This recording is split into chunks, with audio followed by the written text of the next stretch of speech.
नमस्कार, मैं हूं आपके साथ कविता राणा और आप देख रहे हैं धर्म ज्ञान।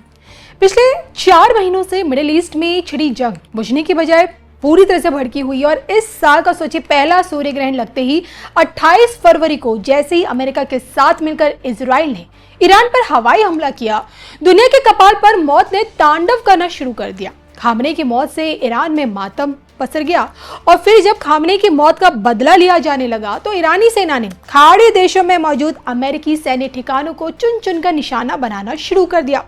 विश्व जगत में फैली इसी अशांति के बीच अब अयातुल्ला अली खामनेई का राजकीय अंतिम संस्कार होना है और जिसके लिए 4 जून और 5 जुलाई को तेहरान में एक कार्यक्रम है और इसे आयोजन में शरीक करने के लिए ईरानी सरकार ने भारत के संत समाज से एक ऐसे जैन भिक्षु को न्योता दिया है जिसकी मौजूदगी दुनिया को पीएम मोदी की ताकत का एहसास भी कराएगी।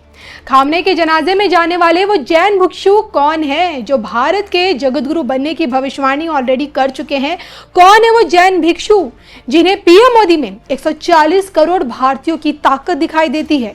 इसके लिए देखिए इस पूरी खबर को अंत तक। खामनेई के जनाजे में मोदी की सबसे बड़ी ताकत, खामनेई के जनाजे में जैन भिक्षु की मौजूदगी। खामनेई के जनाजे में सबसे बड़ा शांति दूत, देखिए सिर्फ धर्म ज्ञान पर। तो 4 जुलाई और 5 जुलाई इन तारीखों को आप भी नोट कर लीजिए क्योंकि पूरी दुनिया की नजरें इन तारीखों में ईरान के तेहरान शहर में होगी, क्योंकि इसी तारीख में ईरान की सुप्रीम पावर कही जाने वाली supreme leader Ayatollah Ali Khamenei का राजकीय अंतिम संस्कार है और ईरान सरकार द्वारा दुनिया भर की नामचीन हस्तियों को इस जनाजे में बुलाया गया है। बाकायदा आधिकारिक निमंत्रण भेजे गए हैं जिसमें भारत में देखा जाए तो भारत के प्रधानमंत्री नरेंद्र मोदी जी से लेकर भाजपा अध्यक्ष नितिन नवीन, कांग्रेस अध्यक्ष मल्लिकार्जुन खड़गे, कांग्रेसी नेता पवन खेड़ा और पीडीपी प्रमुख महबूबा मुफ्ती, इन सबको न्योता मिल चुका है। हालांकि इस आमंत्रण में एक नाम ऐसा है जो सबको चौंकाता है क्योंकि वो नाम भारत के संत समाज से ताल्लुक रखता है और खुद में शांति दूत की भूमिका में भी रहता है। वो शख्सियत कोई और नहीं बल्कि जैन संत आचार्य लोकेश मुनि है।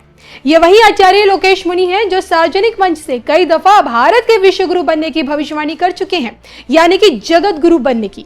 ये वही आचार्य लोकेश मुनि हैं जिन्हें वैश्विक मंचों पर पीएम मोदी में 140 करोड़ भारतीयों की ताकत दिखाई देती है और ये वही आचार्य लोकेश मुनि हैं जिन्होंने पीएम मोदी को अध्यात्म और विज्ञान का समन्वय बताया था और ये वही आचार्य लोकेश मुनि हैं जिनकी नजरों में पीएम मोदी एक ऐसे नेता हैं जिनके लिए परिवार से बढ़कर देश हमेशा से सर्वोपरि रहा है। मतलब देखिए बिल्कुल साफ है कि पीएम मोदी के प्रशंसकों में आचार्य लोकेश मुनि की गिनती की जा सकती है। सबको आगामी 25 वर्ष के लिए इस बात के लिए संकल्पबद्ध होने की जरूरत है कि हम अमृत वेला में उठना शुरू करें और अमृत वेला में उठ करके मेडिटेशन और योगा को करेंगे, उसको धर्म और संप्रदाय से जोड़े बगैर तो हमारा शरीर स्वयं जो है वो अमृत का कुंड बन जाएगा और जब हमारा शरीर अमृतमय हो जाएगा तो हम अपनी जबान से कभी नफरत का जहर नहीं उगलेंगे और अगर ऐसा हमने किया तो आने वाले 25 वर्षों के अंदर भारत विश्व का जगत गुरु बनकर के रहेगा। अब सवाल ये उठता है कि जैन मुनि को ही खामनेई के जनाजे में क्यों बुलाया गया? इसके पीछे का एक बहुत ही सिंपल कारण है अहिंसा विश्व भारती, जिसके तहत जैन मुनि वैश्विक शांति के लिए एक लंबे समय से काम कर रहे हैं। अमेरिका में फिलहाल उनकी शांति सद्भाव यात्रा भी चल रही है और यहीं से वो ईरान के लिए उड़ान भी भरेंगे। हाल ही में उन्होंने इस आमंत्रण को अपने ट्विटर पर शेयर करते हुए बताया था और ये बात भी कही, ईरान सरकार के आमंत्रण पर विश्व शांति दूत जैन आचार्य लोकेश जी अमेरिका से तेहरान पहुंचेंगे। ईरान के राजकीय अतिथि पूजनीय आचार्य श्री राष्ट्राध्यक्षों एवं वैश्विक नेताओं के साथ 3 जुलाई 2026 को तेहरान के इमाम खोमेनी ग्रैंड मोसल्ला कॉम्प्लेक्स में grand Ayatollah Syed Ali Khamenei के अंतिम अरदास समारोह में पावन सानिध्य प्रदान करेंगे।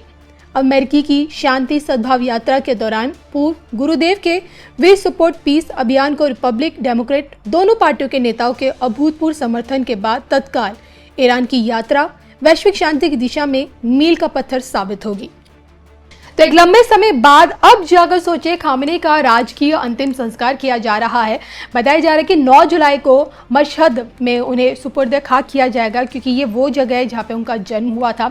और देखिए, इसमें कोई शक नहीं है कि इस आयोजन से दुनिया भर की हस्तियां जुड़ेंगी, लेकिन जंग की आंच में फैले इस अशांति में क्या ये पूरा जो कार्यक्रम है, क्या ये शांतिपूर्ण तरीके से हो पाएगा, ये भी एक बहुत बड़ा सवाल उठता है। और इसी सवाल को मैं आपके लिए छोड़े जाती हूँ, इस पर कमेंट करके बताइएगा ज़रूर। और खामनेई के जनाजे में जिस तरह से जैन मुनि को न्योता मिला है, उस पर आप क्या सोचते हैं? क्या उनकी मौजूदगी वैश्विक स्तर पर पीएम मोदी की ताकत का एहसास दुनिया को सच में कराएगी? कमेंट करके बताइएगा ज़रूर। बंधुओं और बहनों, इस अमृत काल के अंदर मायावती को मैं, भाई त्रिलोचन सिंह जी हमसे सबसे बुजुर्ग हैं, मैं ये कहना चाहूंगा, उन्हें ज्यादा अनुभव है। और मंच पर भाई इकबाल सिंह जी बैठे हैं जो हमारे मायावती के चेयरमैन हैं। शायद हमारे नीति निर्माताओं ने इसलिए ये मायावती मेजोरिटी शुरू किया होगा कि हमारे भाई जो वंचित रह गए हैं या कमजोर रह गए हैं उनको भी बल मिले। तो मुझे लगता है कि उनको अतिरिक्त रूप से बहुत कुछ दिया गया, और इसलिए जब अतिरिक्त रूप से किसी बच्चे को माता पिता अतिरिक्त रूप से कुछ देता है, तो उस बच्चे का ये फर्ज बन जाता है कि वो अपने देने वाले को अतिरिक्त रूप से इस देश को कुछ दे करके जाए।